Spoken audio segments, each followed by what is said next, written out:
Hi friends, ಇವತ್ತು ದೊಡ್ಡೋರಿಗೆ ನಮ್ಮ ಕಡೆ ಎಲ್ಲ ಭೀಮಾ ಅಮಾವಾಸ್ಯೆಗೆ ಲಾಸ್ಟ್ ವಾರ ನಿನ್ನೆ ದರ್ಪೆ ಬಿಟ್ಟು ಬಂದ ಮೇಲೆ ಇಲ್ಲಿ ಕೌಚ್ ಮಾಡ್ತೀವಿ. ನಮ್ಮ ಕಡೆ ಎಲ್ಲನೂ ನೋಡಿ, ಇದು ಗ್ರೀನ್ ಮಸಾಲ ಮಾಡಿದ್ದೀನಿ, ಚಿಕನ್ ಮಸಾಲ, ಚಿಕನ್ ಬಿರಿಯಾನಿ, ಮತ್ತು ಇದು ಎಳ್ಳಾಕಿ ಇದು ನ್ಯೂ ರೆಸಿಪಿ.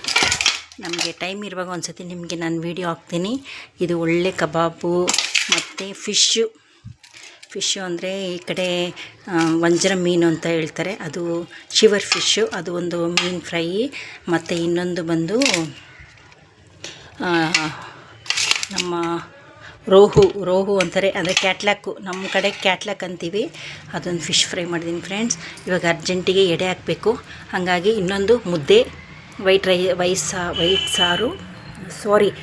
ಮುದ್ದೆ, ಬಿಳಿ ಅನ್ನ ಮತ್ತು ಈರಲ್ಲು ಗುಂಡಿಗೆ ಎಲ್ಲ ಹಾಕಿ ಒಂದು ಗ್ರೀನ್ ಮಸಾಲ, ಅದು ಆದಮೇಲೆ ಇನ್ನೊಂದು ದಿನ ನಿಮಗೆ ತೋರಿಸ್ತೀನಿ. ಓಕೆ ಫ್ರೆಂಡ್ಸ್, ಎಲ್ಲರೂ ಬನ್ನಿ.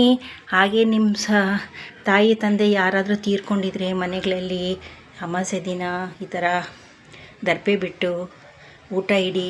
ಮತ್ತು ಇದು ನಮಗೆ ಅಂತಲ್ಲ, ಎಡೆ ಹಾಕ್ಬಿಟ್ಟು ನಮ್ಮ ತಂಗಿ ಬರ್ತಾರೆ ಅವ್ರಿಗೆ, ನಮ್ಮ ಕುಟುಂಬದವ್ರಿಗೆ, ಮತ್ತೆ ಮಿಕ್ಕಿದೆಲ್ಲ ಇದು ಪ್ಯಾಕ್ ಮಾಡಿ ಸ್ವಲ್ಪ ಆ ಕಡೆ ಈ ಕಡೆ ಬಡವ್ರು ಇರ್ತಾರಲ್ವ ಅವರಿಗೆ ತೊಗೊಂಡೋಗಿ ಅಲ್ಲಲ್ಲಿ ತುಂಬ ವಯಸ್ಸಾದವ್ರಿಗೆ ಅವ್ರು ಕೊಟ್ಬಿಡ್ತೀನಿ ಫ್ರೆಂಡ್ಸ್. ಓಕೆ ಫ್ರೆಂಡ್ಸ್, ನೆಕ್ಸ್ಟ್ ವೀಡಿಯೋದಲ್ಲಿ ನೋಡೋಣ.